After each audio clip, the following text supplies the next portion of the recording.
Jesus is Coming Again program. Jesus is Coming Again program. Isang programa sa radyo na naglalayong dalhin ang pag-asa, biyaya, pag-ibig at kaligtasan handog ng dakilang Diyos sa bawat isang sa Kanya ay sumasampalataya. Jesus is Coming Again program. Si Jesus ay darating at di magluluwat siya'y darating. Kaibigan, humanda kang siya ay salubungin. Jesus is Coming Again program. Inyong makakasama at mapapakinggan ang kilala ng tagapagsalita sa radyo, Evangelist Cesar Diaz Dizon Jr.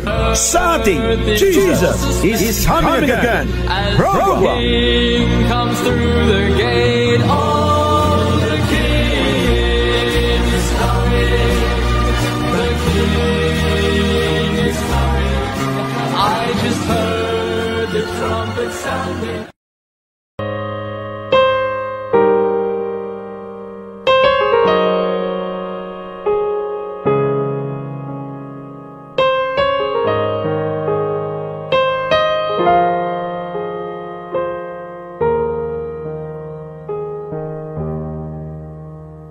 I don't understand how a God so divine could lower himself to a life such as mine and consider me worth every minute of time to rescue a sinner like me. When I think of my Savior alone on the cross, I know without Him whether life would be lost if I had not been willing to suffer the cost to rescue a sinner like me. To rescue a sinner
tayo sa ating Jesus is Coming Again Ministry. Seventh-day Adventist 28 Fundamental Beliefs. Dito, mahal ko mga kapatid, atin pong pag-usapan ang isa pong napakalagang aralin sa Biblia na marami po dito ang mga nalilito.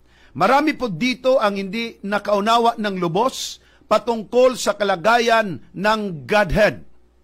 Well, ating napag-aralan kagabi na ang salita ng Panginoon ay hindi lamang ito tumutukoy kung ano at kung sino siya, kundi ang salita, ang Biblia ay hininga mismo galing sa Diyos. At ito po ang nakapagbabago sa buhay ng napakaraming tao at ito din po ay nakapagbabago. Hindi lang po sa buhay na masama at naging mabuti, kundi naging kapakipakinabang sa ating susyudad, sa ating palibot, sa iglesia ng Panginoon at naging kapakipakinabang ang kanyang buhay. Marami na pong tao, mga kapatid, ang binago ng Diyos. Alam po nyo, ang mirakulo na gusto ng tao, makakakita ng mirakulo na may tao pong pilay, nakakalakad na. May bulag, nakakakita na. Hindi nyo ba nakita na isang taong hinawakan ni Satanas sa napakaraming mga taon ng singkad, ngunit ang kanyang buhay na masama ay naging mabuti, ang kanyang buhay na walang pakinabang ay naging pakinabang, dati-rati walang Diyos, ngayon po siya ay meron ng Diyos. Di ba? Napakalaking mirakulo po ito at kayo po mismo ay makapagpapatutuo sa bagay pong yan. Ang ikalawa, mahal kong mga kapatid, na ating pag-aralan sa 28 Fundamental Beliefs of the Seventh-day Adventist. Ibig sabihin, pangalawa ito at pagkatapos, 26 na lang. 26 na lang. Anyway po, ang atin naman po ay gabi-gabi ang pag-aaral. Nandito po ngayon, mahal kong mga kapatid, ang ikalawa. Ang ikalawa po nating pag-uusapan, walang iba, ang the Godhead. Alam po natin na mayroon pong tinatawag, there is one God, the Father, Son, and the Holy Spirit, ng tatlong itong magkakaibang persona ay composed of one God. Dito natin makikita the unity of the three co-eternal persons in the Godhead. Andyan po ang kanilang pagiging immortal, ang pagiging powerful, ang pagiging alam nila ang lahat ng bagay at nariyan sa lahat ng dako.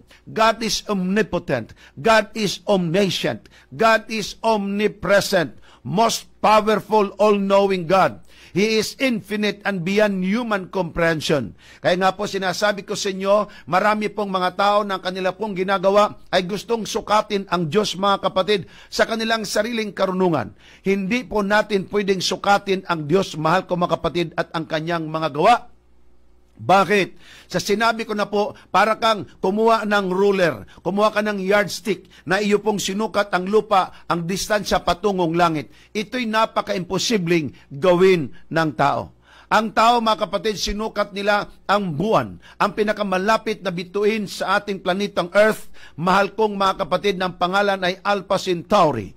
Ngunit ito po, mahal kong mga kapatid, sinukat sa pamamagitan ng tinatawag light year.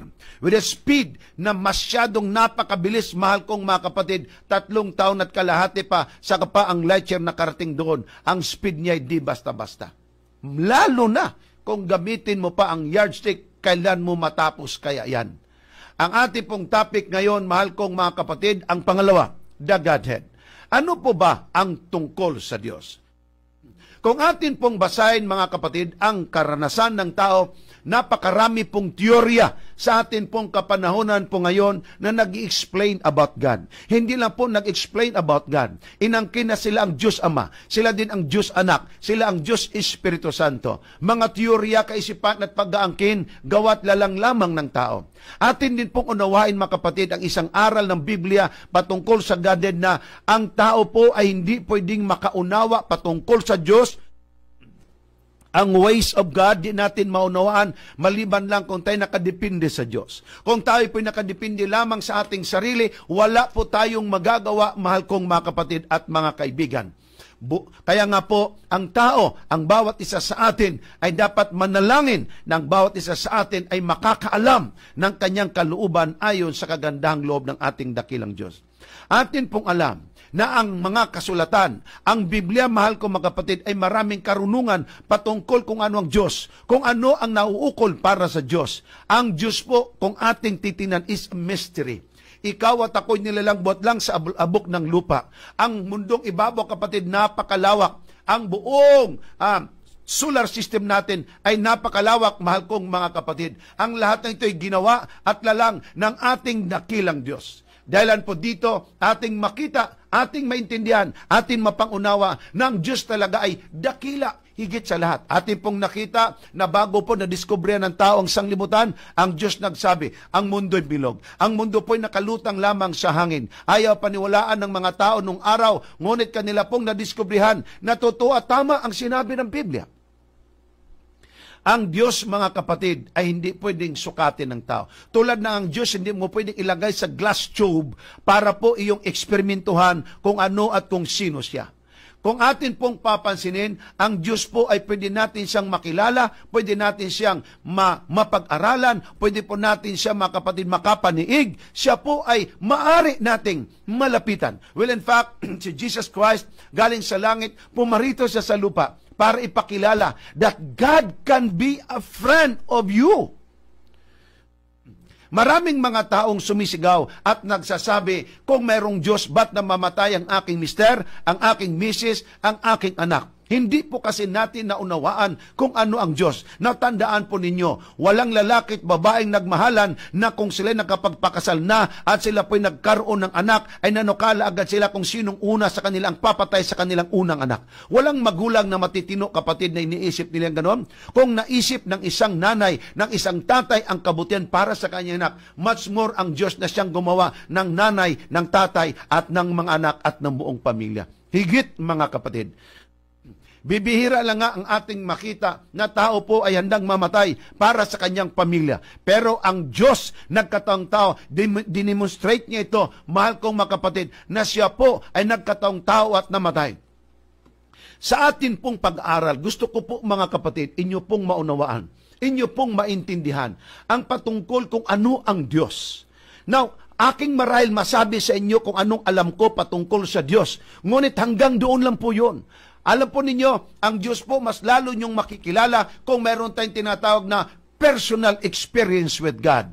Personal encounter with God. Ang sabi nga, come, see, taste and see how good and wonderful God really is.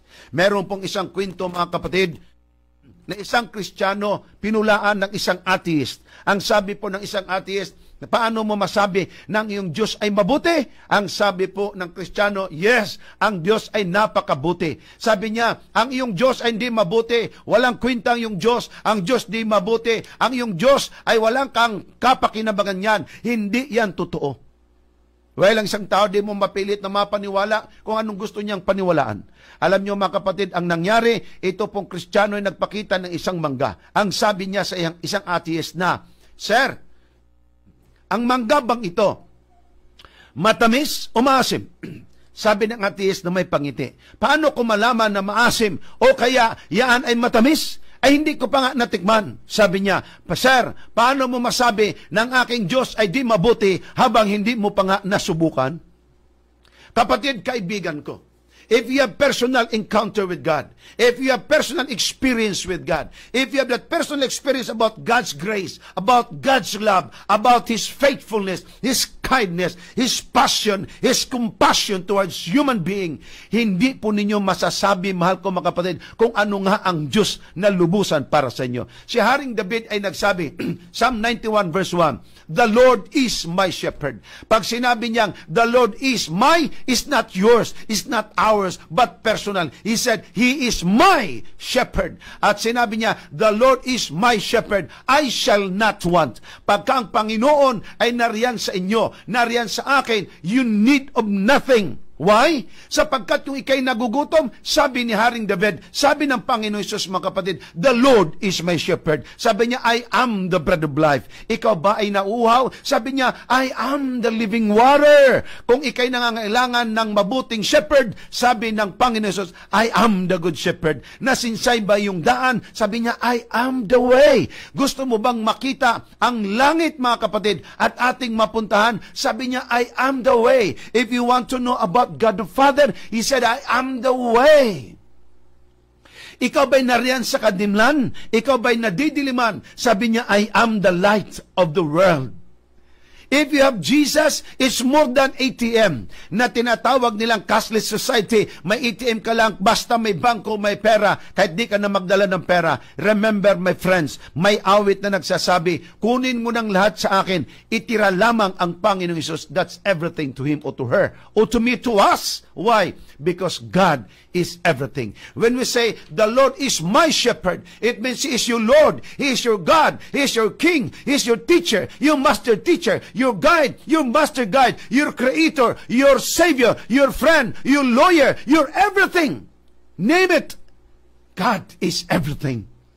Unless you have personal experience with God, unless you have the personal encounter with God, my friends, hindi mo masabi kung ano ang buong Diyos sa iyong pagkatao at buhay. Lumuhod tayo at manalangin. Lumapit tayo at magpakumbaba. Ang Diyos po ay handang-handa na at gustong-gusto niyang ikaw ay kausapin mo siya. Just like a friend, just like a father on earth, just like a mother, just like a brother, just like a friend, just like that. Ang Diyos, mahal ko mga kapatid, ay nagpapakita siya sa sangka-Kristyanuhan. Alam po ninyo, ang record ng Biblia, hindi yung ang tao ang naghahanap sa Diyos, kundi ang Diyos naghahanap ng tao at kung paano siya nakihalubilo sa tao, mahal ko mga kapatid. Yan ang record ng Biblia. Nung nagkasala si Eva at si Adan, siyang naghanap ng tao. Nung ang tao po'y nangangailangan ng Savior, siya po ang nagboluntaryo. It is the product of God's revelation of Himself. Ang Biblia po ay produkto mismo kung ano ang Diyos at kung ano ang kanyang pakipaghalubilo sa kapwa, sa tao. Sa kapwa-tao natin. Sa bawat isa po sa atin. At hindi pong makikilala na ang Diyos, mga kapatid, ay mapagmahal, mapagbiyaya. Binigay niya kanyang bugtong na anak, pumarito siya sa lupa para makilala mo that God can be a friend. You can talk to God just like a friend. Just like you and me, just like this. You can call God anytime. Ang sabi nga po ng Jeremiah 33 verse 3, call unto me, and I will answer thee, and I will show thee with great and mighty things which thou knowest not. This is a blessing. Dito po ay pinakikita ng kasulatan na ang taong nagrebelde laban sa Diyos at taong nagmamahal sa rebellious nation, rebellious people, God is always there, a loving God. Yan po ang gusto kong ipakilala sa inyong mga kapatid at mga kaibigan. Kung tayo po'y kinakapos ng pangunawa, nariyan siya. Kung tayo po'y kinakapos ng pag-ibig, nariyan siya. Kung tayo po'y kinakapos, mga kapatid, ng pagpapasinsya sa buhay ng may buhay o sa ating buhay, ang Panginoon po ay hindi kinakapos niyan. At tandaan nyo, kapatid, na ang Diyos ay meron siyang buong kaalaman tungkol sa buhay mo at buhay ko. Unlike other knowledge, the knowledge of God is as much as matter of the heart of each and each of the brain. Ibig sabihin, kung gaano po kahalaga ang puso sa tao, kung gaano po kahalaga ang isip at utak ng tao, ang Diyos, mga kapatid, ang pinakautak at puso ng ating pagiging tao. Atin din pong intindihin, it involves the whole person, not just intellect. Ibig sabihin, kung gusto mong makilala ang Diyos, gusto mo siyang maging kaibigan, hindi lang po puso ang iyong ibigay, hindi lang iyong kaisipan, kapatid, ang iyong buong puso, ang iyong buong buhay. Ang sabi nga po ni sabi nga po ni Joshua, but as for me and my house, we will serve the Lord. Love the Lord your God with all your might, with all your strength, with all your power, and God will surely guide you because He promised and He said so. Not only that, ang Diyos po ay bukas siya para sa inyo at willing na willing siya, mga kapatid, manahan sa puso mo at kaisipan. Ganun po ang Diyos. Ang Diyos po, mga kapatid, sa pamamagitan ng ating Panginoong Hesus, He blessed the pure heart. Sabi nga po ng Biblia, mapapalad ang may malilinis na puso sapagkat makikita at makikilala nila ang Diyos. Blessed are the pure in heart, for they shall see God. Ang Diyos, mahal ko mga kapatid, ang kanyang karunungan, ang kanyang kaalaman ay maari pong ipagkaloob din po sa atin na maunawaan natin siyang lubos. Ang Diyos ay maari din po nating malaman at maari po natin, mga kapatid, makikilala sa maraming kapamaraanan tulad ng the existence of God. Ano po itong the existence of God? Na maraming mga tao na nagsasabi, God is not true. God never exists. God is not true. He is not true. This is only a product of people who are weak enough, who would like to sustain their strength just to survive. That's why they said there is God. No. Kapatid, just imagine if there's no God. Ano ang natitira sa lupa? Puro na lang kasamaan. But because of God, we are still alive. Ang Diyos ay pag-ibig. Natandaan po ninyo ito mga kapatid, na mayroon pong dalawang kapamaraanan kung paano po ninyo makilala ang Diyos at paano ako makakakilala sa Diyos. Now look at this. There are two major sources of evidence for the existence of God. Two major evidence po. Tandaan po niyo ito. Two major evidence na walang iba. Ang unang tinutukoy po ng kasulatan, mahal ko mga kapatid, ay walang iba, ang nature. Ang mga kahoy, ulap, bituin, ito pong hangin natin na nilalanghap.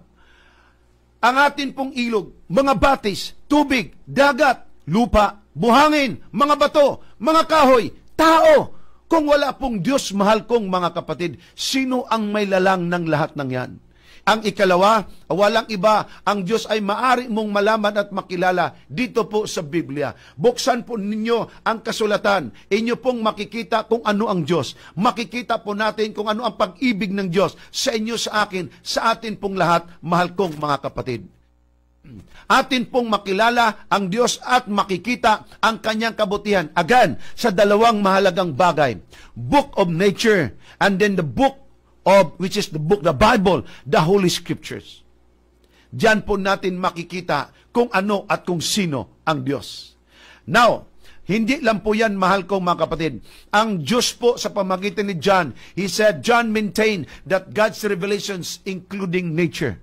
So ang nature, ang kalikasan, mahal ko mga kapatid at mga kaibigan, dyan po ang Diyos nagsasalita. Sa mga huni ng mga ibon, ating makita at madidinig sa mga lagaslas ng tubig, sa katahimikan ng panahon, sa mga ihip ng hangin, ating makita sa mga lagaslas ng tubig, at kahit pa sa mga alon, kahit pa po mga kapatid, sa kalawakan, ating makikita at maninaw ang pag-ibig ng Diyos na nagsasabing, anak, ikaw ay aking mahal. Ang agila, mga kapatid, nandoon sa langit na lumilipad, 2 kilometro, 3 kilometro, nakikita niya pang sisiw na pwede niyang kainin. Ganon po ka-sharp ang mga mata ng mga ito. Higit kang nakita ng Diyos na buhat sa langit, sa lupa, nakikita niya ikaw. Nakikita po niya tayo, bawat isa sa atin. Bakit? Sapagkat mahal niya tayo.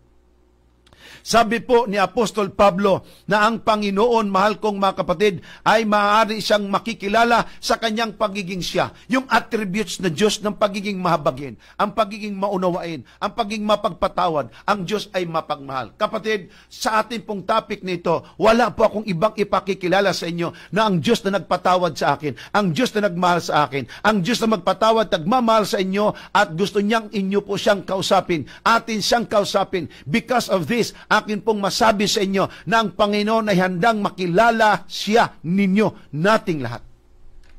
Just kneel and pray. Just humble yourself.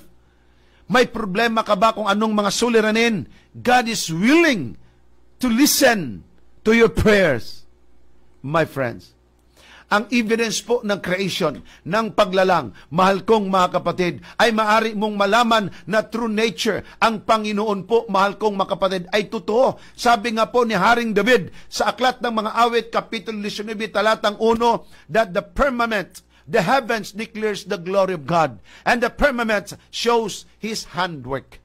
Anong ibig sabihin, mga kapatid? Mismo ang kalawakang ating pinag-aralan kagabi, atin pong nakita tulad ng Milky Way. Ang Milky Way, mga kapatid, ay isa lang po yan sa napakarami pong galaxy sa sangkalangitan. Isa lang po yan sa maraming galaxy na ating makita, mga kapatid, sa paggamit ng teleskopyo, lalo tigit ang Hubble Telescope. Ayon sa science, tayo po ay merong 250 na tinatawag solar system. Ang solar system natin ay napalibutan ng 8 o 9 na mga planeta. At tandaan po ninyo, mayroong 250 million solar system sa palibot sa galaxy pa lang natin na tawag natin ay Milky Way.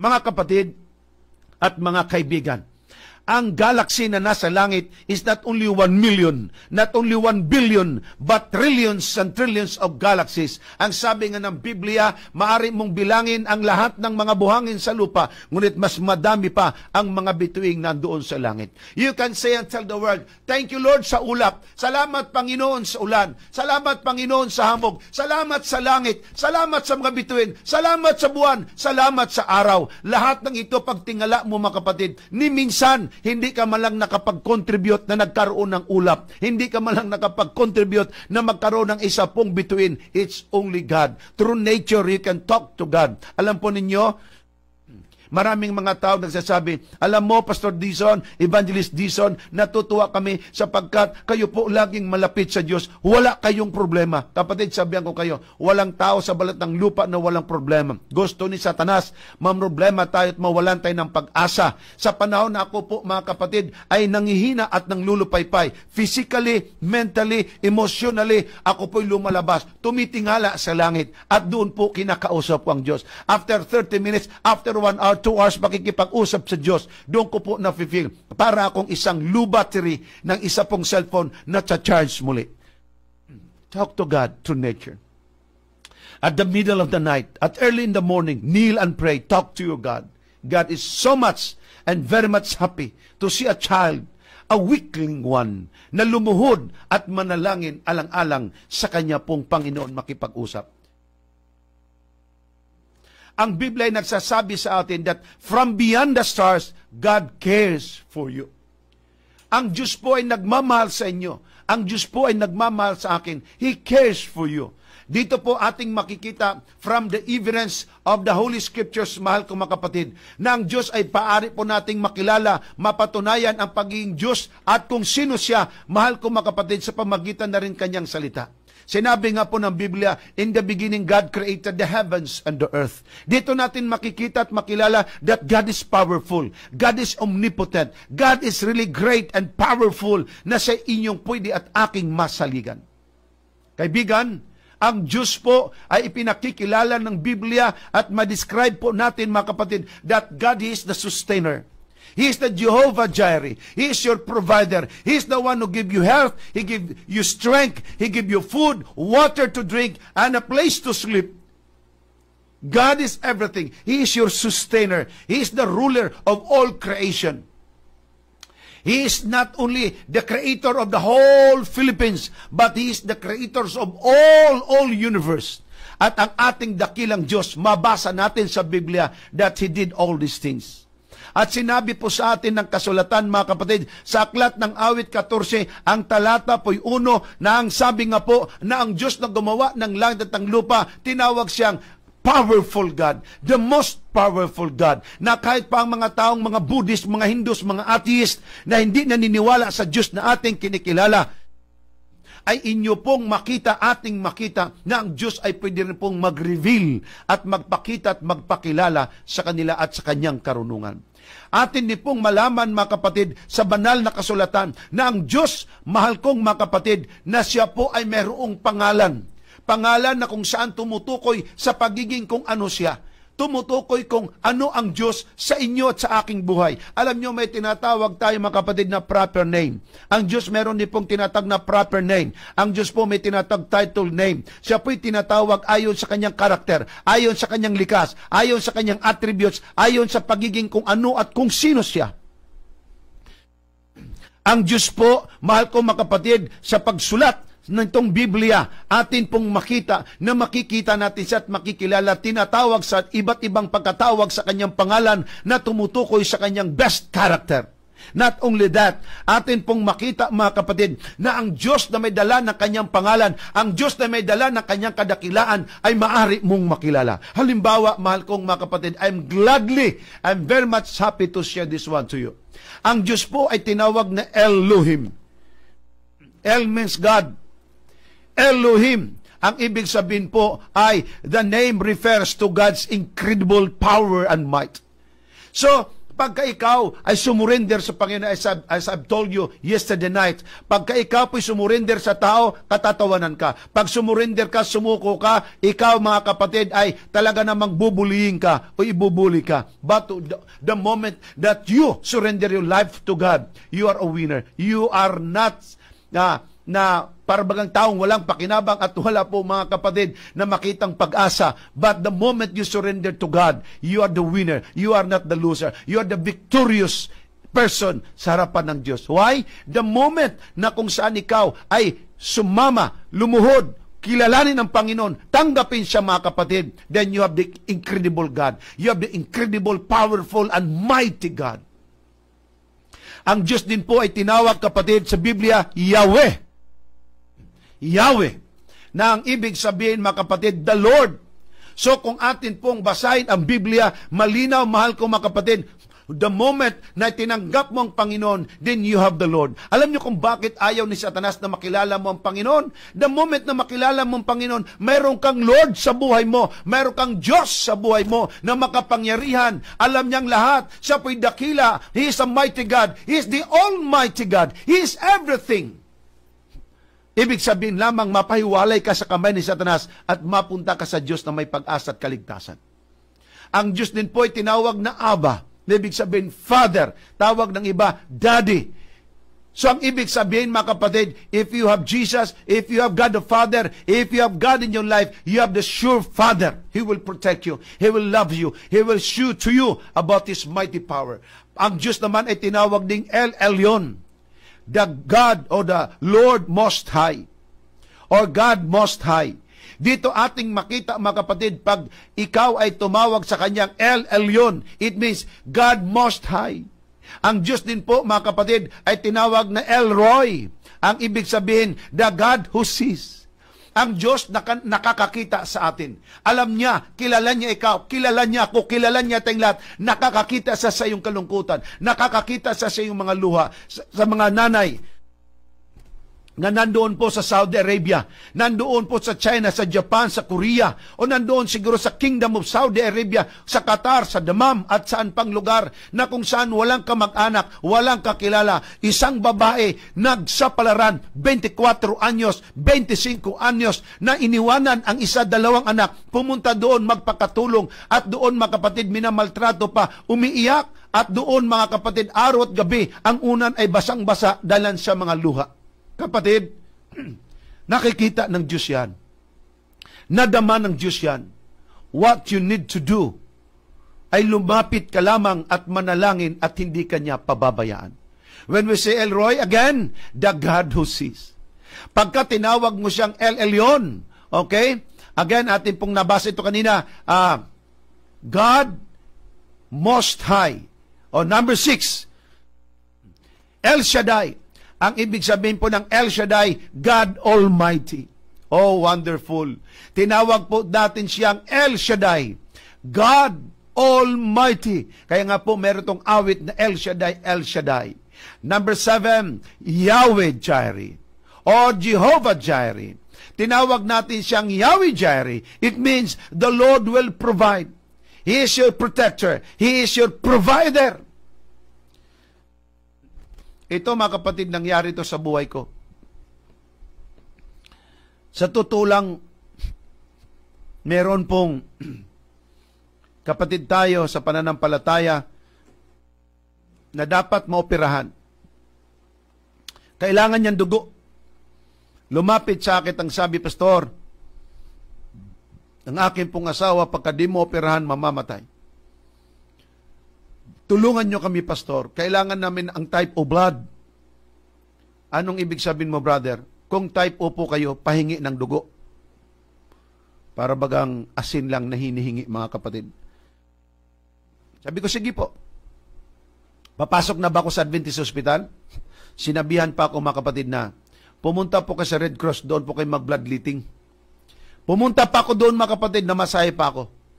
Matagal na po itong nangyari. At alam nyo kung anong nangyari? Pagdating doon, first time ako nakakita ng napakalaking karayong pala yan na itinutusok sa braso. Parang gusto kong umatras. Pero wala akong magawa, kailangan ng may buhay. noong nakita ko mga kapatid, ang dugo mabilis na lumalabas galing sa akin at dumadaloy patungo doon sa blood bag na yon. Alam nyo mga kapatid, sabi ko, ma'am, punuin ba talaga yan? Yes, sir. Pinuno mga kapatid. Ako pa ang nagdala ng blood patungo sa ospital at maoperahan ang kapatid nating ito. Alam nyo, sabi nung lalaki, alam mo pastor, 3:00 na po ngayon, wala pa po kaming almusal, wala pa po kaming pananghalian, kasi wala po kaming pambili. O mga kapatid, ang kaululiang 500 pesos, Biyernes yun. Ako pang speaker sa Biyernes ng gabi, ako pang speaker sa Divine, ako na nga ang nagpakuha ng dugo, ako pang pumunta para makuhanan ng dugo, ako pang nagbitbit mga kapatid ng dugo, at ako pang nagbigay ng 500 pesos. Wala akong pamasay pawi sa bahay. Ni piso, naglakad na lang ako. Sa halip na meron akong pamalingki, wala akong naipamalingki. Ang sabi ng aking asawa, nasaan ang pinamalingki mo? Ang sabi ko, wala, binigay ko ang pera. Ikininto ko mga kapatid, lumuhod kamit na nalangin. Maya-maya po may kumatok. May nagbigay ng kalahating sakong bigas at may nagbigay ng pera. See? Ang 500 pesos, tupi-tupi pang ibinigay ng Panginoon. Jehovah, God will provide. Number 8, name of God, Yahweh Nissi. Yahweh Nissi. Ang ibig sabihin, the Lord is my banner. The Lord is my banner. This is the name of God that proclaims that He is your protection. He is the one who leads you. Leadership nandoon. Deliverance for His people. If you have Yahweh Nissi, you have a protection from God. You have the leader of your life. He is the deliverance of your soul. If you have Yahweh Nissi, you have everything for your life, my friends, for protection. Number 9, Jehovah Rapha. Ibig sabihin, God is the healer. The Lord who heals you. Kung ikay mayroong karamdaman sa puso, ang iyong puso, mga kapatid, durog sa maraming pasakit at problema, Jehovah Rapha. Ibig sabihin, the Lord who heals you, the healer. Come to Him, He will bless you. Number 10, Yahweh Shalom. Ibig sabihin, mga kapatid, Yahweh Shalom, the Lord is peace. Bagabag bang yung puso dahil sa COVID-19? Bagabag ba dahil sa walang makain? Bagabag ba sapagkat marami kang problema? Marami kang salapi, wala naman ikaw kasundo? Marami kang salapi, wala ka namang kaligayahan? Marami kang salapi, wala ka namang kapayapaan? Yahweh Shalom. Ibig sabihin, the Lord is peace. Ang Diyos, mga kapatid, ay nagpapakilala at nakikilala at maaari mong makilala sa Kanya pong pangalan, sa Kanyang katawagan. Those are titled name of God. It reflects about the nature of God. It reflects about the character of God, about the attribute of God, that God is your protector. God is the healer. God is everything. He is your God. He is your King. He is your Master. And He is everything for you and for me. That's why David, he concluded and said, kung ang Panginoon ay nasa akin, wala na akong kailangan pa. Why? Because God is everything. Yan ang gusto kong i-share sa inyo, mga kapatid. Maraming mga taong kumilala sa Diyos, nagbukas ng Biblia at nagsabi, merong ang Diyos. Pero alam nyo, mga kapatid, sabihan ko kayo, kaiba ang taong mas nakakakilala sa Diyos. May nabasa po ko isang libro, sa isa pong malaking bayan, ang mayor po ay may paligsahan. Tulain po ang Psalm 23. Marami pong mga nakamemorize niyan, at lahat po ay nag-recite. Ang mayor po'y palakpak ng palakpak, talaga tuwang-tuwa. Mayroon pong isang matanda, mahal ko mga kapatid, na nag-recite din. Ang kanya pong mga edad ay mag-80 anyos na. Ang lahat po tahimik. Ang lahat po'y naluluha. Ang iba'y lumuluha. Ang iba'y antig ang puso. At samantala, pareho lang naman ang mga kataga. Kaiba lang ang kanyang pagbigas. Ang kanyang pagbigas, ang kanyang diin, ang kanyang pagbabaybay ng bawat mga kataga. Alam nyo mga kapatid kung anong nangyayari? Lumuha mismo ang mayor. Alam nyo, ang mayor nagtanong, pareho lang naman ang chapter na inyong sinabi, ang inyong mga binabanggit, ang lahat ng mga verses, lahat ng mga kataga. Bakit po ba kaibang-kaiba ang inyo pong pag-recite? Alam nyo po ang sabi nitong matanda? Alam nyong i-recite ang Psalm 23. Akin kaiba. I know how to recite And I know who is my shepherd. And I know who is my God. Hindi lang pala para ma-memorize mo lang.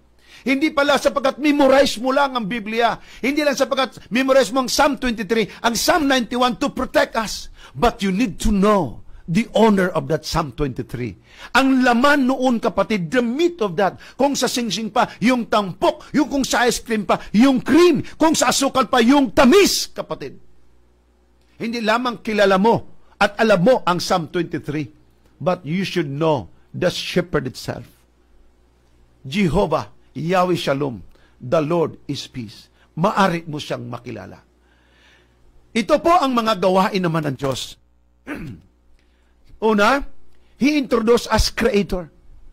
He is the Creator. Number 2, upholder of the world. Siyang may hawak ng buong sanglibutan.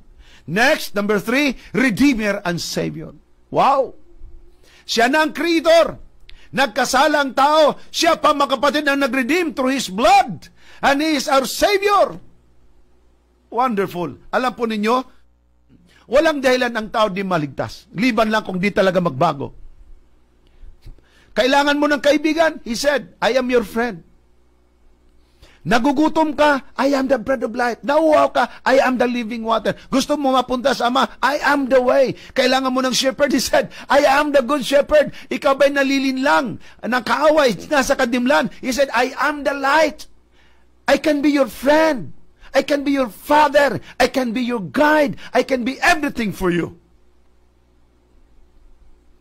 Alam niyo, kapatid, bawat isa sa atin ay mayroong kanya-kanyang kasaysayan.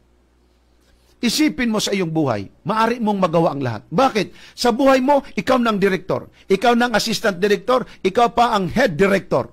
Ikaw na, mga kapatid, ang tinatawag nating cameraman, ikaw ng actor. Ikaw na magme-makeup, ikaw pang me-makeupan.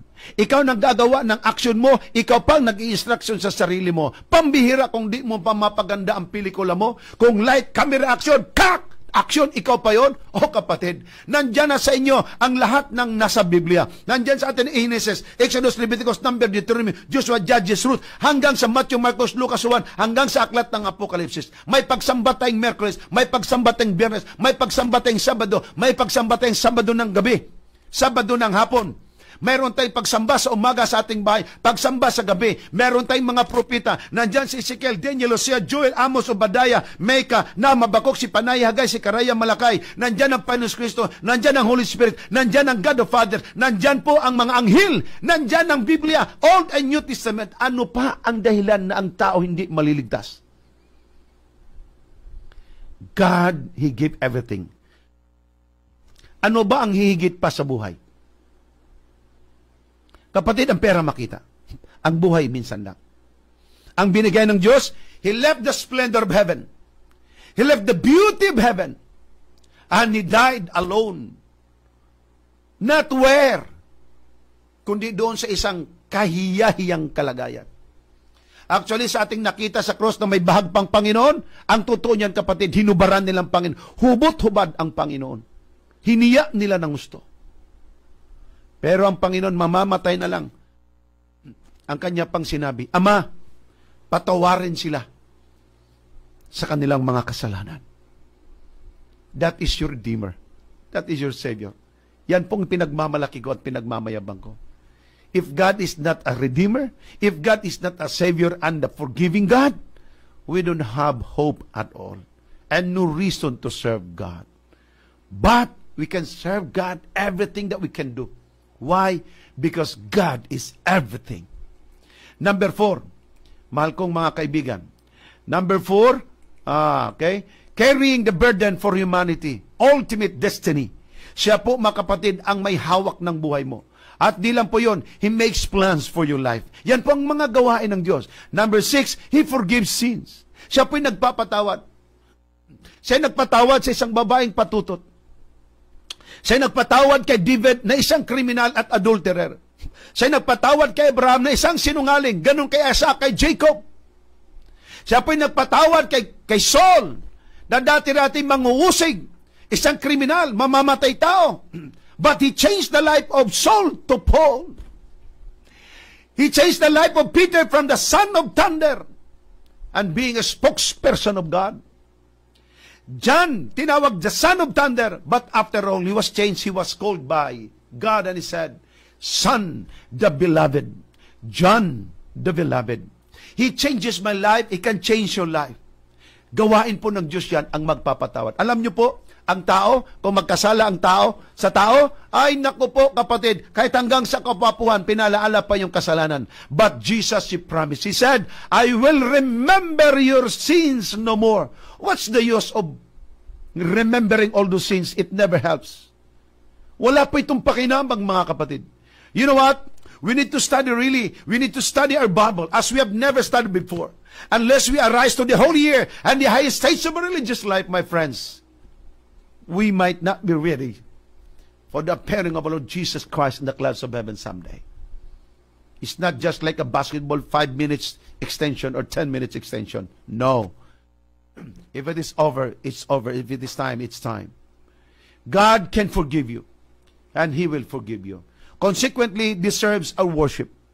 Siya din po'y nararapat ding ating sambahin, ating pasalamatan, iangat ang kanyang pangalan.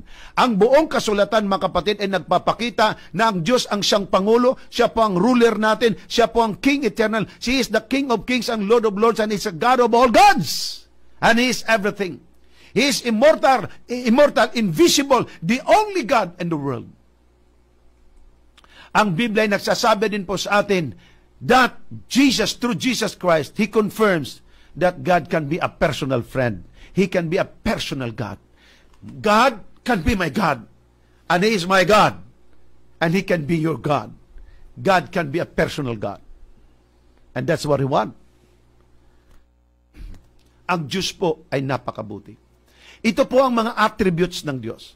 Ang Diyos, mahal ko mga kapatid, ay God's incommunicable. Ibig sabihin, ang Diyos ay pwede mo siyang kausapin. Ang Diyos, mga kapatid, alam po ninyo, ang aming pong bunsong anak, yung umawit po kanina, he turns to 8 years old na po. Nung siya po ay may edad na mga 3 or 4, na marunong na rin siya mag-pray, alam po ninyo, habang nagpipray yung aming bunso, naluluha ako. Bakit? Pagka siya po, mga kapatid, mag-pray, para lang talaga siyang nakikipag-usap sa akin. Sabi niya, Father, Lord, thank you po sa food. Thank you din po, pinatnubayan nyo kami. Lord, patnubayan nyo rin po ang papa ko, ang mama ko, ang ate ko, ganon din si Lolo. Si Lolo, iniisa-isa niyang lahat. Sa tao, parang walang kwenta marahil. Pero mga kapatid sa Diyos, sarap na sarap ang Panginoong makinig sa dalangin ng pinaka makasalanang tao sa balat ng lupa. God's incommunicable. In short, you can talk to God. Even though He's divine, and His nature is divine, but God is ready to listen to us. God is self-existent. Ibig sabihin, hindi siya pwedeng lalangin. Siya ay siya sa kanyang sarili. Hindi po siya binigyan ng buhay, kundi siya mismo ay buhay. Wala siyang panimula, wala din siyang gitna, wala siyang katapusan.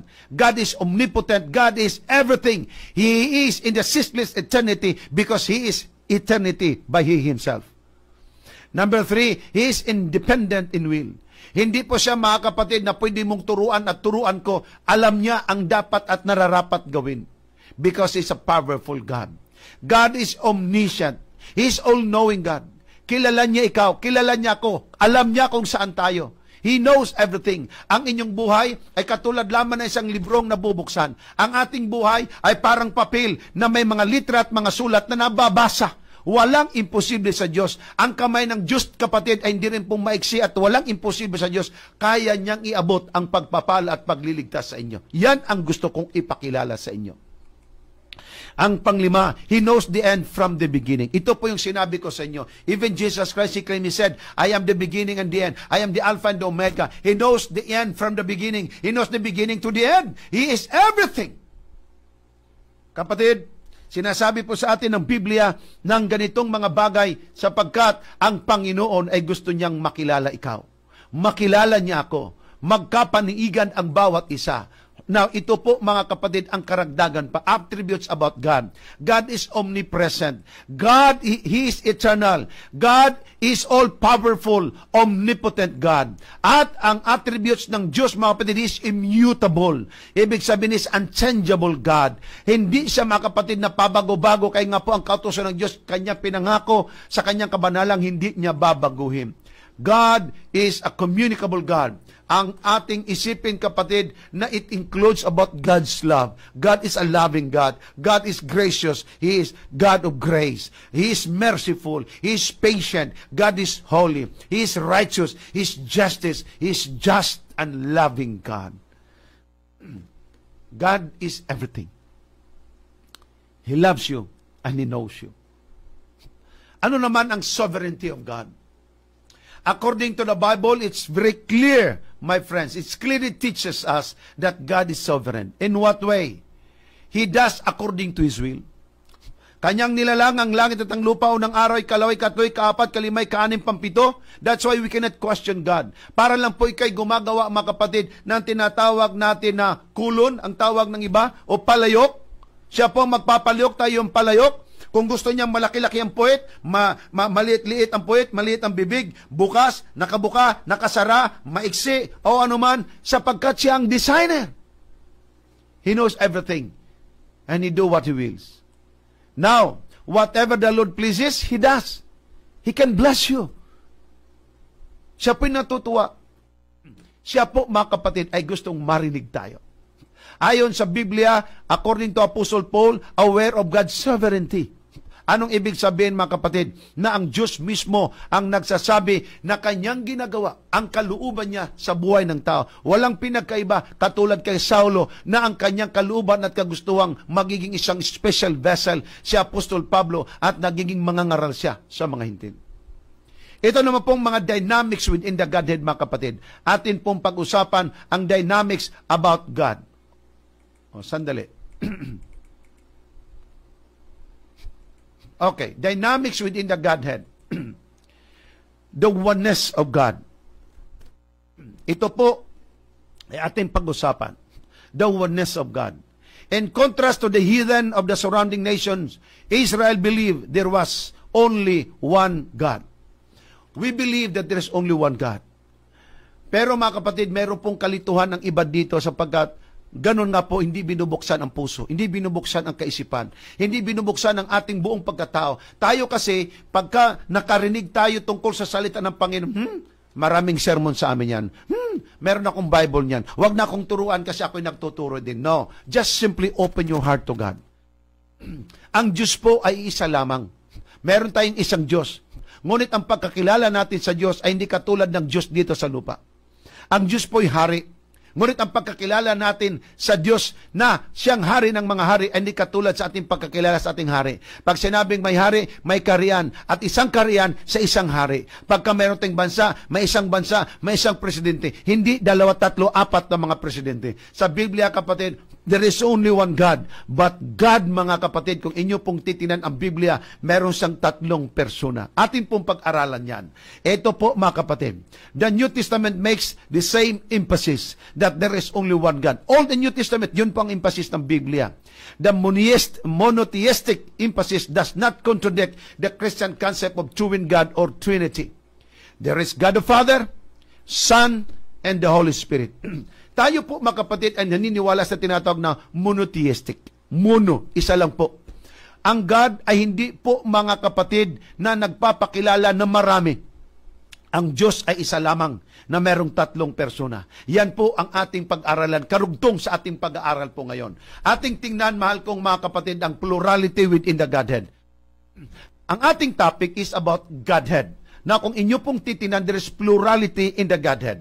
Halimbawa, mga kapatid, sa aklat ng Genesis chapter 1 verse 26, alam natin na naglalang ng langit at ang lupa ay ang Diyos. Hindi po, mga kapatid, kasali ang tao, kasi tao nga ang lalangin. Hindi rin po kasali ang anghel, kasi ang anghel nilalang lang din katulad ng tao. Ang naglalang ng langit at ang lupa at ang naglalang ng tao ay Diyos. Ang Diyos naman lalalang, may kasama siya. Pakinggan niyo po. Genesis 1:26 ang sabi ng Diyos, let us make man in our image. Pag sinabing let us, may kasama.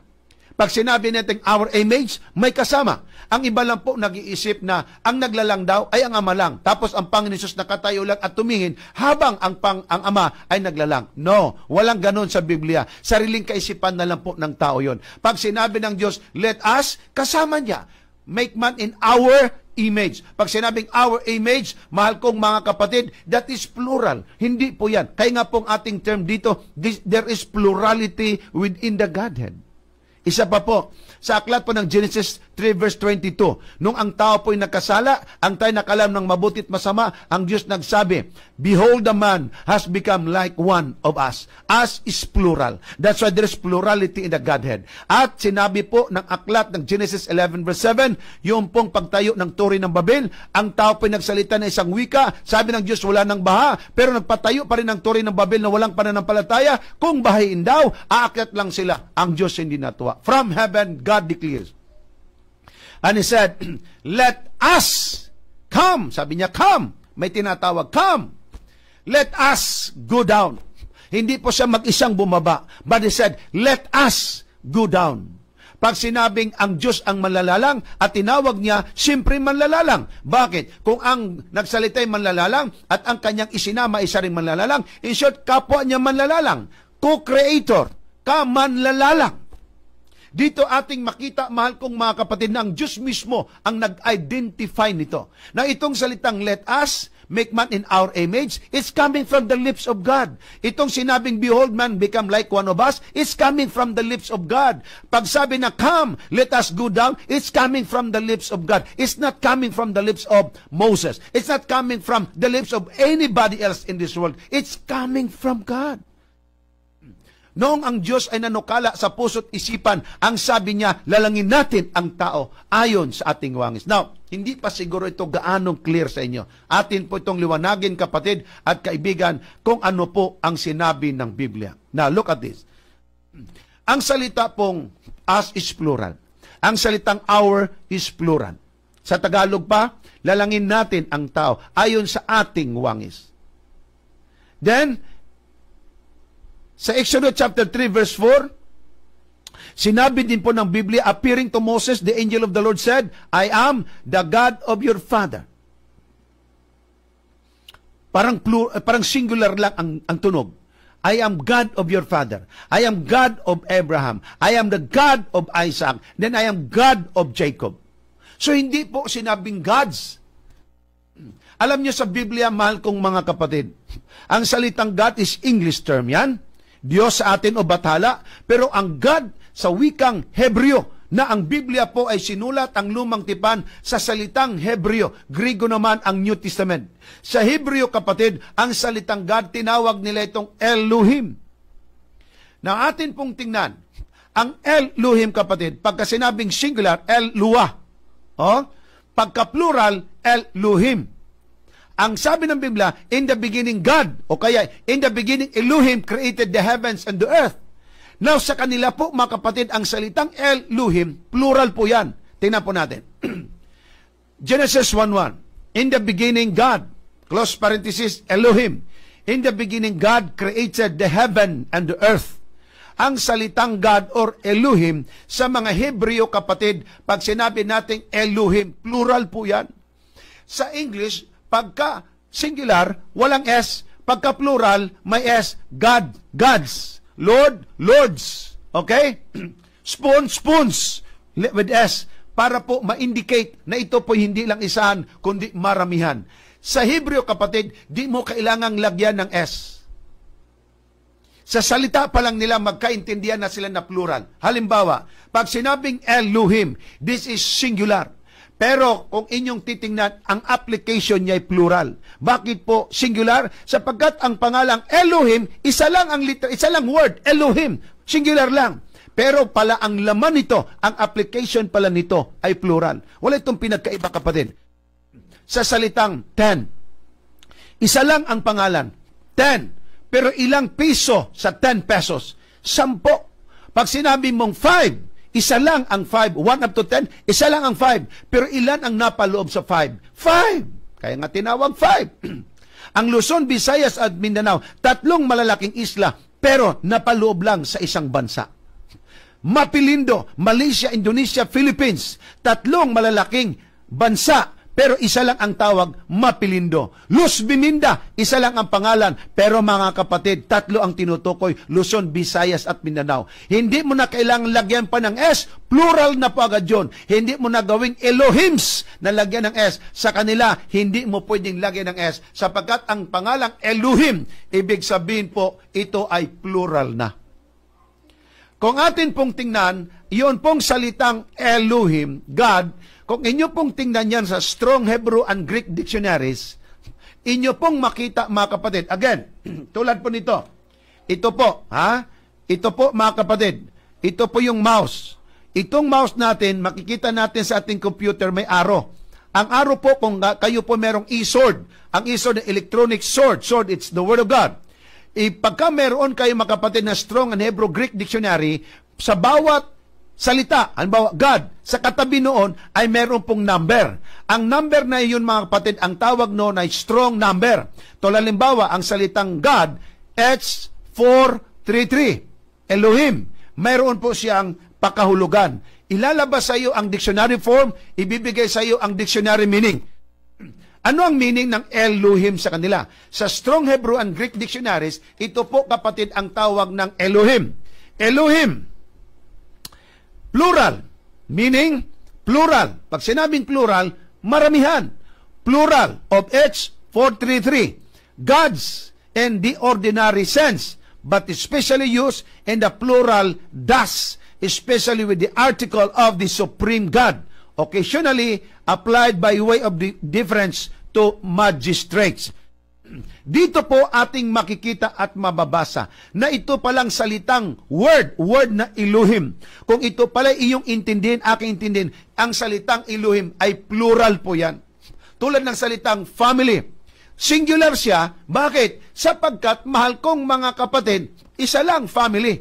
Pero ilan ba ang napaloob sa family? Plural po yan. Walang pinagkaiba, kapatid, sa sinabi nating nation. Isa lang ang nation, pero ang daming tao. You see? Ganon po, mahal kong mga kapatid, kung inyo pong tingnan. Atin pa pong ipagpapatuloy. Okay? Halimbawa, sa Deuteronomy 6 verse 4, sinabi po ng Biblia, dinggin mo, O Israel, ang Panginoon nating Diyos, Elohim. Diyos, Elohim, ay isang Diyos. So yung pong isa, one, atin po yung pag-aralan maya-maya. Atin mo na pong tingnan ang salitang Diyos. Ang salitang Elohim, kapatid, atin pong makikita dito po sa Strong and Greek Hebrew na ang salitang Elohim or God, H430. Nakita niyo po yung God? H430, ibig sabihin, mga kapatid, ay plural in a singular form o singular in a plural form. Isahan na maramihan, maramihan na isahan. At atin pong mapagtanto, mga kapatid, na ang salitang Elohim, in short, hindi lang po siya nag-isa. Tama ang Genesis chapter 1 verse 26. Let us create man in our image according to our likeness. At tayo'y bumaba, ating guluhin ang kanilang wika. At sinabi din po ng Biblia, at ang tayo'y naging katulad natin. Yun po, kapatid. So, maidiya na po kayo na pagka sinabi nating Elohim, that is plural ayon sa Biblia. Now, hindi lang po yun, mahal kong mga kapatid. Puntahan natin tong salitang one. Kasi ang intindi ng tao, pag sinabing one, one lang. Alam po ninyo, nakakatuwa. Kaya nga po ang Biblia talaga, dapat pag-aralan natin na bukas ang mga puso at kaisipan. Sa Hebrew Bible, mayroon pong isa na isa lang. Absolute one, numerical one, one is one. Pero sa Biblia, meron pong one na hindi po one. Meron pong one, pero composite one. One pa rin, pero composed of many. Alam niyo po kung anong tawag niyan? Pagka-absolute one, ang tawag po niyan sa Hebrew, yakid. Pagka halimbawa, one, pero composed of many, composite one, ang tawag po niyan ay ikad. Oh, napakaganda. May dalawang term po tayong nalaman ngayon. Atin pong tingnan, kapatid. Halimbawa, ang salitang ikad, one ang ibig sabihin. Ikad o ikhad. A numerical from H258. Ito po ang meaning ng ikad.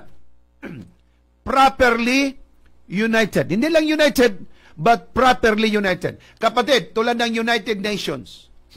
United Nation, ang tawag sa kanila, pero maraming nation. Kaya nga tawag nations. Nation, one word lang, singular. Pero ang nation with S, plural. Kaya kung inyong tingnan mga kapatid, nations, one word, pero ang salitang nation, marami yan. See? Car, singular. Cars, one word, pero marami ang tinutukoy. Ganon po, kapatid. So, ang ibig sabihin ng ikad ay properly united. That is, one or as an ordinal. First, alike, alone. Ang ibig sabihin ng ikad, all together. And any, thing, a piece, a certain, lay, each, one. So, itong salitang ikad or one, 968 times yan, binabanggit ng Biblia. Dito malinaw, kapatid, na ang ibig sabihin pala ng ikad ay united, all together. So, ang ikad po pala ay matawag natin na composite one. One pa rin, but composed of many. Halimbawa, kapatid, tingnan natin sa Strong and Hebrew Dictionary again.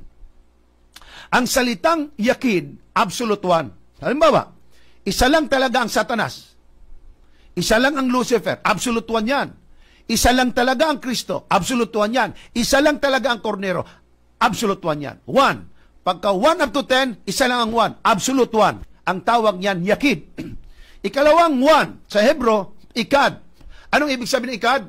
1 siya, pero composite one. Halimbawa, collective. All together. Cohesive. Unified. Hindi mo pwedeng tawagin unison. Brother Miko, nakasubo ka na bang makasama sa singing group?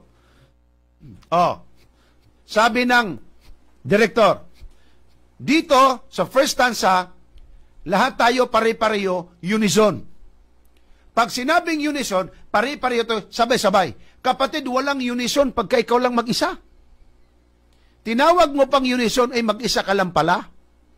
Pag sinabing unison, ibig sabihin mga kapatid, isang busis lang, bagamat marami.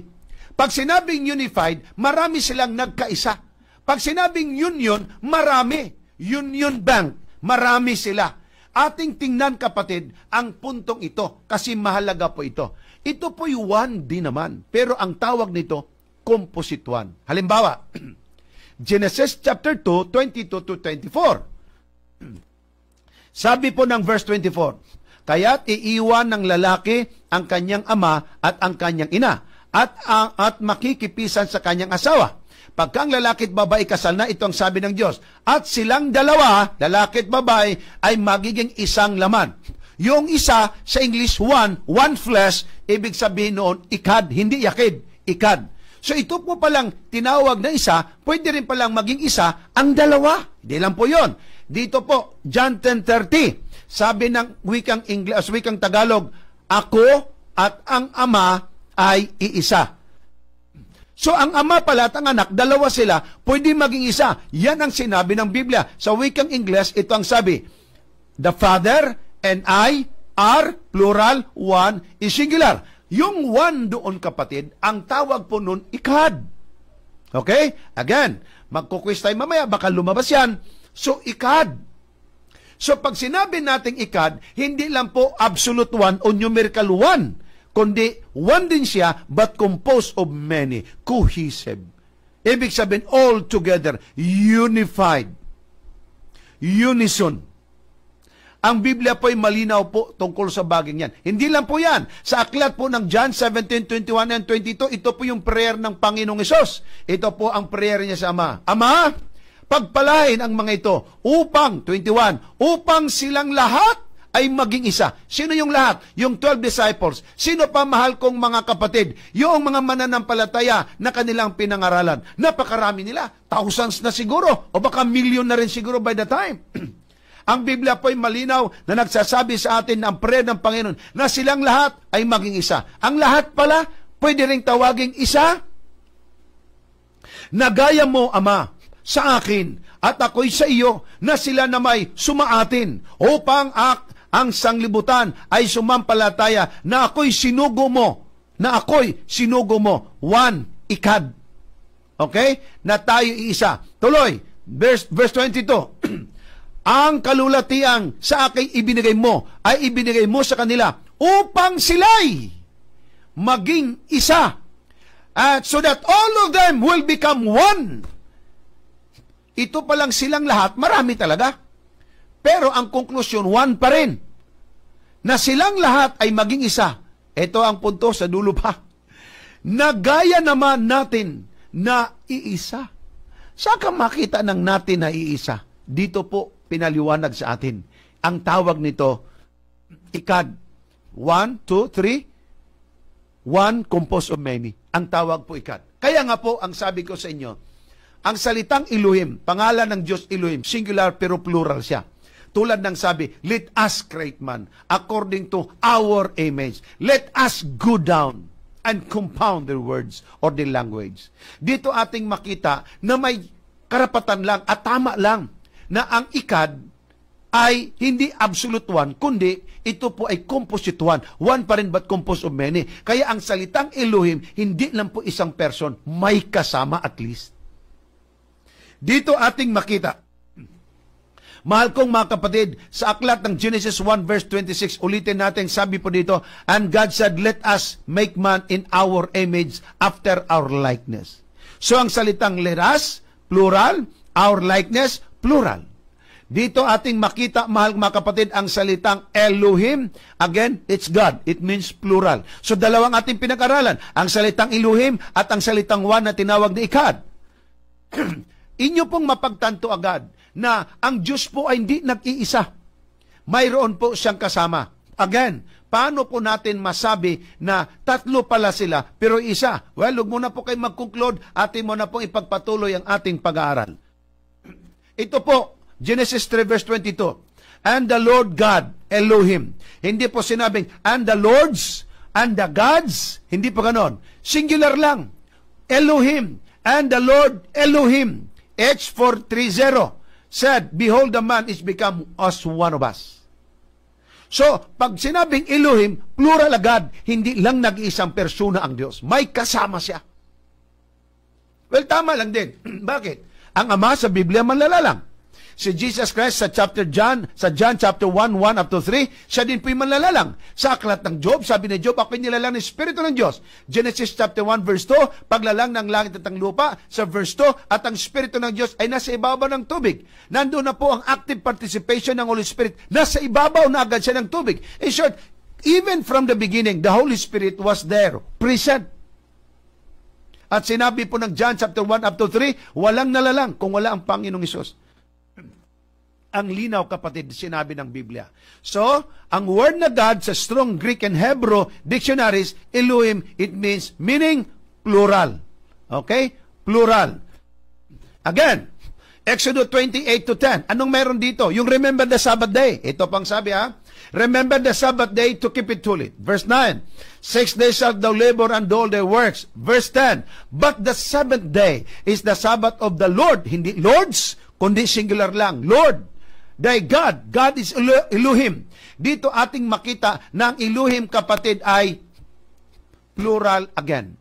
Sa pagtayo ng turi ng Babel, ang sabi ng Diyos, let us go down. May kasama po siyang bumaba. Let us go down. So makita niyo ang plurality. Kaya nga sabi kanina, there is plurality in the Godhead. Tulad ng Isaiah 6 verse 8. Si Isaiah, ang sabi niya, ako'y maruming tao at makasalanan. Ang sabi niya, also I heard the voice of the Lord. Hindi Lords, ha? Singular lang. Saying, whom shall I send? But inyong mapansin ito, sabi niya, and who will go for us? Kung ang Diyos ay isa lang, who will go for me? But God is not only one person. He said, who will go for us? At si Isaiah nagsabi, here am I, Lord, send me. Dito ating makita, kapatid, ang plurality of the God. Atin mo na pong in-establish, mahal ko mga kapatid, na ang salitang Elohim or God, hindi lang isang persona, may kasama pa siya. Ating makita, ang Elohim again is a plural. Sa Matthew 3 verse 16 and 17, ating makita na si Jesus Christ ay bininyagan. At nung bininyagan si Jesus Christ sa Matthew 16 to 17, nandoon ang Kristo Jesus na sa tubig, bininyagan siya, okay? Dumapo sa kanya ang Holy Spirit, at sa langit may boses na narinig. Verse 17, and lo, a voice from heaven said, the Father, saying, this is my beloved Son, in whom I am well pleased. Dito ating makita ang tatlo talaga. Ang Ama na nagsalita sa langit, ang Anak na bininyagan sa lupa, diyan sa ilog ng Jordan, at ang ikatlo kapatid, ang Espiritu na dumapo sa Kanya. Ilang persona dito ang meron tayo? Tatlo. Sabi rin ni Kristo, humayo kayo at pangaralan ang buong sanglibutan. At sabi niya, bautismuhan ang mga tao sa pangalan ng Ama, at sa pangalan ng Anak, at sa pangalan ng Espiritu Santo. Mga kapatid at mga kaibigan, ang bumanggit ng tatlong persona mismo ang Panginoon Hesus. Kung isa lamang ang may utos, ang Ama lamang ang siyang may akda ng lahat, ang Ama lamang ang Diyos na dapat kilalanin, disinsanay sinabi ni Kristo, bautismuhan sa pangalan ng Ama. Pero hindi. Baptizing them in the name of the Father, Son, and of the Holy Spirit. Now again, ito po yung tinatawag nating compound word. Ang salitang ginamit kapatid ay in the name, hindi in the names. Okay? Hindi in the names, hindi plural, kundi singular. In the name, tatlong binanggit. Under that name. In the name of the Father, and of the Son, and of the Holy Spirit. Hindi po sinabing, in the name of the Father, kama, Son, then kama, Holy Spirit. No. Inisa-isa talaga. In the name of the Father, and of the Son, and of the Holy Spirit, binyagan ang mga taong ito. Napakalinaw, kapatid. Hindi lang po yun. Nakita natin ang Ama, ang Anak, at ang Holy Spirit. Dito sa Matthew 28 verse 19, atin pong makita na binyagan ang mga tao sa pangalan ng Ama, ng Anak, at ng Espiritu Santo. Atin din pong makita, kapatid, sa aklat ng Juan, Kapitulo 5, 26, na ang Ama may kanyang sarili, ang Anak ay may kanyang sarili. Halimbawa, 26, ito ang sabi, sapagkat kung paanong ang Ama ay may buhay sa kanyang sarili, ay gayon din namang pinagkalooban niya ang Anak na magkaroon ng buhay sa kanyang sarili. Ang Anak may buhay sa kanyang sarili, ang Ama may buhay sa kanyang sarili. Kumusta ang Holy Spirit? Sabi po mga kapatid sa Biblia, John 16 verse 13, gayon may kung siya ang Espiritu ng katotohanan. Sino tinutukoy? Espiritu ng katotohanan ay dumating, ay papatnubayan niya kayo sa buong katotohanan. Bakit po? Sapagkat hindi siya magsasalita ng mula sa kanyang sarili. Dito ating makita, may sarili din po ang Holy Spirit. Kaya nga po ating sinabi, there is plurality in the Godhead. Pag sinabi natin Godhead din yung ulo, ang Diyos may head. Pag sinabi natin Godhead, mga kaibigan, kadiyusan. So that's why we said na there is plurality in the Godhead. Mayroon pong isang Diyos na may tatlong persona. Walang pinagkaiba ito. Isang company ang tawag Johnson Company, pero tatlo ang may-aring mga magkakapatid. But there is only one company, but there are three owners. Kung atin pong pansinin, mahal kong mga kapatid, may sarili po ang Ama, may sarili din po ang Anak, may sarili din po ang Holy Spirit. Makita po natin na ang Father, mga kapatid, ay nariyan, nandyan ang Son at saka Holy Spirit. Now, ang Father ay God. Ang Son ay God. Ang Holy Spirit ay God. So ating makita, mga kapatid, there is only one God, pero may tatlong corner na may kanya-kanyang pangalan. Nandyan sa kabilang corner ang Father, nasa kabila ang Son, nasa kabila ang Holy Spirit. Ang Father hindi Holy Spirit, ang Holy Spirit hindi ang Son ay hindi Holy Spirit, hindi ang Father, bawat isa sa kanila. They are different from each other. Merong Ama, may Anak, at Espiritu Santo. At ang tatlo pong ito ay nagkakaisa. May ibang mga taong nagsasabi, mahal ko mga kapatid, ng 1 5 talatang 7 at 8 ay hindi raw yun ang tamang translation. By the way, nandoon sa Biblia, ang sabi, there are three that bear records in heaven, the Father, the Son, and the Holy Spirit. And these three are plural, one singular. Wala itong pinagkaiba din po, mga kapatid, sa pangalang family. Ang family, isa lang sa gitna, singular. Pero ang family composed of what? Father. Composed of what? Mother. Composed of what? Child. Kung ang babae lang at lalaki walang anak, hindi po yan family. Tawag niyan, mag-asawa. Kung nanay lang at saka anak, tawag niyan ay mag-ina. Kung ang anak lang at saka tatay, ang tawag niyan di family, kundi mag-ama. Magiging family lamang sila, mga kapatid, kung nariyan present ang bawat isa. Ang Biblia po'y malinaw na nagsasabi sa atin sa lahat ng ito. Wala po itong pinagkaiba sa tinatawag na human being. Halimbawa, nandyan po ang sa gitna tao. Sino po ang nariyan? Si Juan.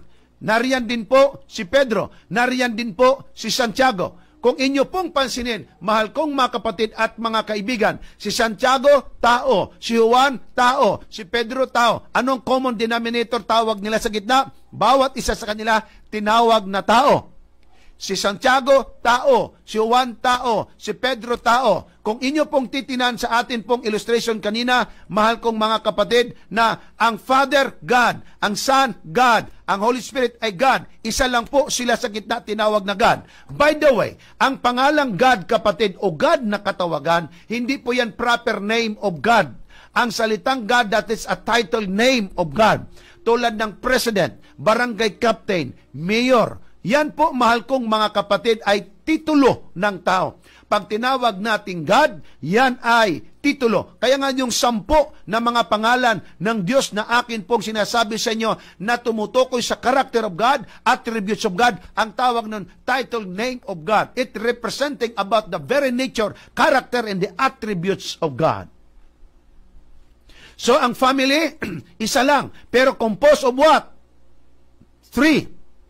Ang tawag po niyan ikad, isang family, pero 3 ang laman. Ito pong tinatawag nating tao, si Juan, si Pedro at si Santiago, isa lang ang tawag sa kanila, sila'y kapwa tao. Pero mga kapatid, 3 silang tao. Isa lang po ang Diyos. Ang Ama Diyos, ang Anak Diyos, ang Espiritu Santo Diyos, isa lang ang title nila sa gitna, Diyos. Pero mga kapatid, meron po silang 3 magkaibang persona. Isa lang po ang tao na tinatawag. Tao si Santiago, tao si Juan, tao si Pedro. Diyos si Kristo, Diyos ang Ama, Diyos din naman ang Holy Spirit. Si Pedro hindi si Santiago hindi si Pedro si Juan. Bawat isa sa kanila magkaiba-iba. Ibang Ama, ibang Anak, iba ang Holy Spirit. Iba si Santiago, iba si Pedro, iba si Juan, pero isa lang ang tawag sa kanila, tao sila. Isa lang ang tawag sa Ama, Anak, Espiritu Santo, Diyos sila.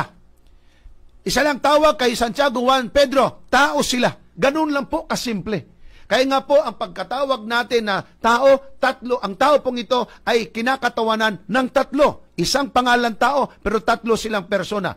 Ang God, mga kapatid, ay isa lamang. Kaya ang tawag natin na there is plurality in the Godhead. Pero 3 sila. May Ama, Anak, at Espiritu Santo. Tingnan po ninyo ito.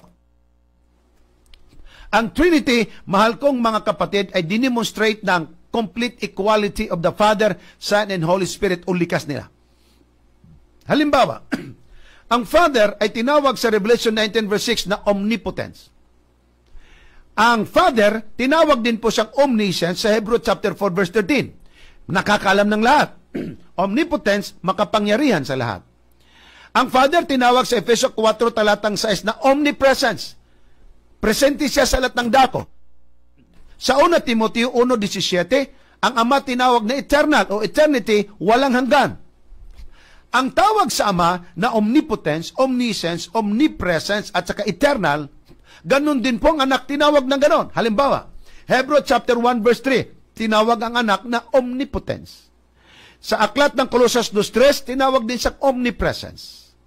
Sa Matthew 18:20, tinawag din pong Anak na omnipresence.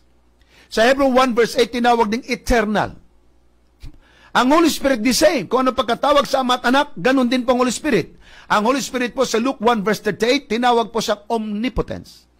1 Corinthians 2:10-11, tinawag din po ang Holy Spirit na omnipresence. Acts 8:29 and 39, tinawag po sa omnipresence.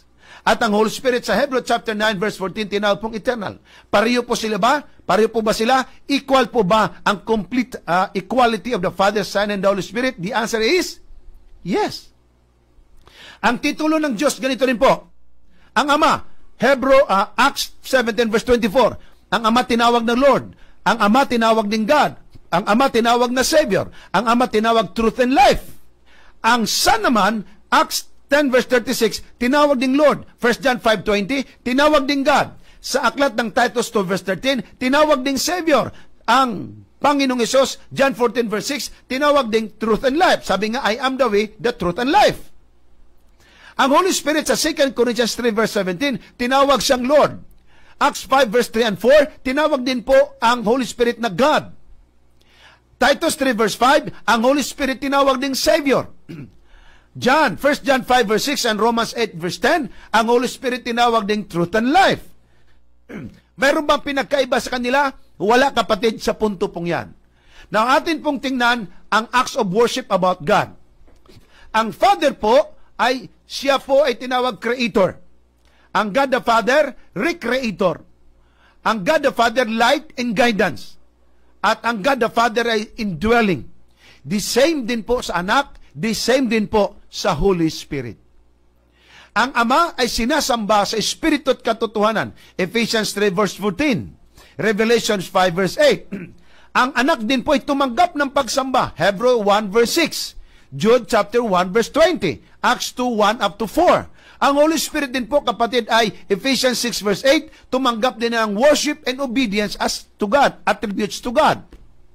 Ephesians 13 verse 2, Ephesians 16, 6 to 7. So, tinatawag, kapatid, na God. Dito atin pong makita na meron pong relationship, mahal kong makapatid, within the Godhead. Makita ninyo na ang Ama ay pinadala ang kanyang bugtong na anak at ang anak po nagbigay ng kanyang buong buhay at ang Holy Spirit po active na kung saan siya din po ang dahilan bakit ipinanganak ang Panginoon Hesus dito sa lupa. Dito ating makita, dito ating makikilala ang loving relationship between the Father, Son, and the Holy Spirit. Dito rin po natin makita ang working relationship ng God the Father as the source. Jesus is the actualizer. Ang Holy Spirit naman po, mga kapatid, is our comforter. Siya po ang nagtuturo. Siya po ang God and light and indwellings dito sa atin sa lupang ito. Dito natin makita na ang focus po ng Biblia, ang focus ng Ama, ang focus po ng Holy Spirit, mga kapatid, at ang purpose ng Diyos, bakit ipinalam ang lahat nito? God's love and purpose were to reveal the Bible focus about Jesus. Jesus is God, He became a Son God, and He became a human being just like you and me. Siya po'y nagkatawang tao. Bakit nagkatawang tao? Sapagkat hindi siya tao. Siya po'y nagkatawang alipin, sapagkat hindi siya alipin. Siya po'y nakitulad sa tao, sapagkat hindi po siya katulad sa tao. Hinubad niya ang kanyang kalagayan bilang Diyos, ngunit mga kapatid, kung inyo't aking pansinin, hindi po ganon ang kalagayan niya. Sa kapahayagan, tao siya. Ang kalagayan niya, Diyos siya at manlalalang.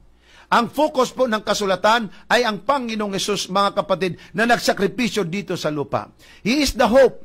Siya po ang ating pag-asa. The foreshadow in the Old Testament. Siya yung tupa na hinihandog na patungkol sa Kristong darating. Siya din po, mga kapatid, He is the one who occupies center stage in the Gospels. Kaya nga po sa 4 Gospels, sa Matthew, Marcos, Lucas, Juan, ang tinutukoy si Kristo. At sa aklat po ng Matthew, yung genealogy ni Jesus Christ. Dito po sa Marcos, about the kingship of Jesus Christ. Kung ating makikita po sa John, about God as a loving God, dito po kay John. Kay Lucas naman, iba naman po ang kanyang pagpicture about Jesus Christ as the Messiah. Atin din pong makita sa Biblia that He is the good news. He is the good news. He is the one who came from heaven. He came down into earth. He was born. He lived. He died. He rose again. And He went up to heaven. And He said, I will come again. That's the good news. That's the good tidings. That's the blessings of all blessings. My friends, to tell you, the focus of the Bible is no other than our Lord Jesus Christ. But, as I've said, there is plurality in the Godhead. Ang Biblia, mga kapatid, ang nagsasabi sa atin na ang lahat pong ito ay sinasabi sa atin ng kasulatan at nandito po ang lahat ng ito.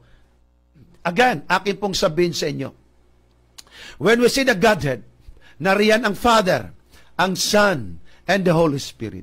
Let us create man. May kasama siya. Let us go down. Let us create man in our image, who will go for us. Man become like us. Ang salitang Elohim, that is singular in a plural form. Pag sinabi nating one, merong absolute one, but there is one composite one. Dito natin makita na totoo nga at tama na merong Ama, Anak at Espiritu Santo. Ang Trinity, kapatid, ay hindi po against sa monotheism o monotheistic.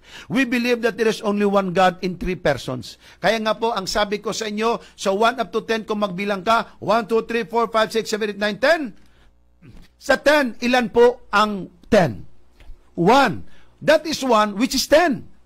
So 1 up to 10, ilan ang 5? 1. 1 up to 10, there is 5.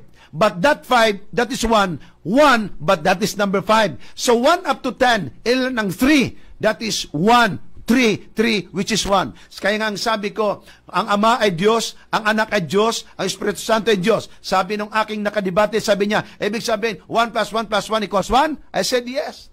Why? Because God is 1. Sabi niya, grabe naman, di mo alam kahit plus na lang. Sabi ko, sige, balikan natin yung plus mo. 1 plus 1. Sabi niya, 2 plus 1, 3. Ilan ang 3 na iyong sagot? 1. You say, ikaw na rin ang sabi na ang 3 may 1. 1 plus 1 plus 1 equals 3. How many 3 do you have? 1. That is 3 which is 1. 1 which is 3.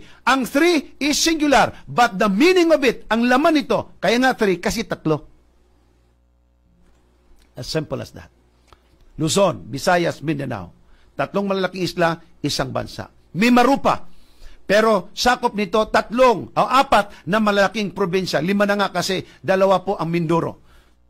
Kung inyo pong titinan, may tinawag tayong Mapilindo, United Nations, United Kingdoms, Association, Incorporated, Corporation. Incorporated, isa lang.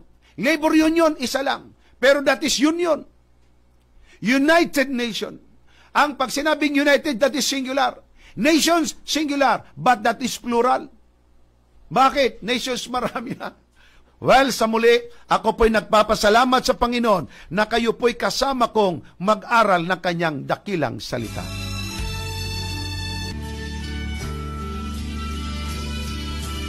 O kapatid, kaibigan, I'm very happy. Alam niyo po, excited ako sa bawat gabi nating pag-aaral dito. Dito po, wala tayong tuligsaan. Ang atin lang po dito, tinuturo natin kung ano po ang Biblia. Marami pong mga Seventh-day Adventist nagsasabi, Pastor, gusto ko po talagang malaman ang 28 fundamental beliefs natin. Kasi ako po'y na-Adventist, walang nagturo sa akin yan. Meron lang po pick up ng mga pailan ilan, din ako po'y nabinyagan. For 25 years, hindi po ako nakapagbasa ng 28 fundamental beliefs. For 25 years, hindi man lang po ako naturuan yan. For 25 years, gusto ko pong malaman yan. Ngayon, gusto ko, Pastor, i-discuss ninyo, diniscuss po natin.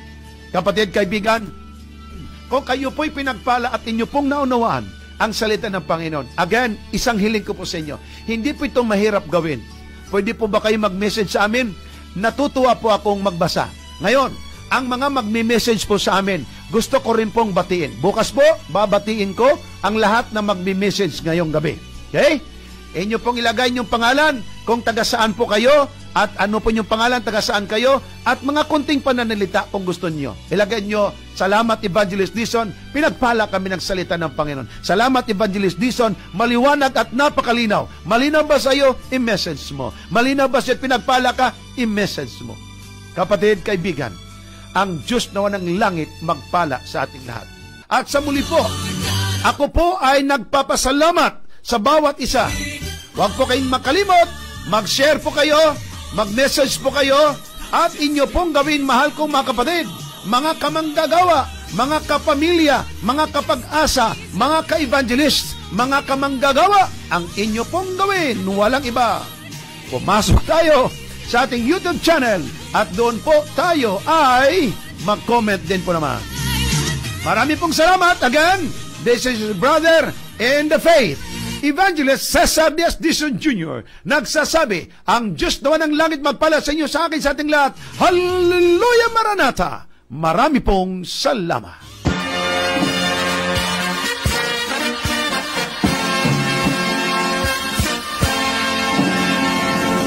Jesus is Coming Again program. Jesus is Coming Again program. Sa Jesus ay darating at di magluluwat siya'y darating. Kaibigan, humanda kang siya ay salubungin. Jesus is Coming Again program. Inyong makakasama at mapapakinggan ang kilalanang tagapagsalita sa ating Jesus is Coming Again program. Evangelist Cesar Diaz Dizon Jr. King comes through the gate. All the King is coming. The King is coming. I just heard the trumpet sounding.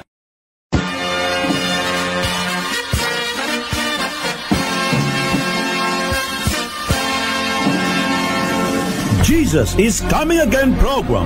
Jesus is Coming Again program. Si Jesus ay darating at di magluluwat siya'y darating. Kaibigan, humanda kang siya ay salubungin. Jesus is Coming Again program. Inyong makakasama at mapapakinggan ang kilala ng tagapagsalita sa ating Jesus is Coming Again program. Evangelist Cesar Diaz Dizon Jr. King comes through the gate. Oh, the King is coming. The King is coming. I just heard the trumpet sounding.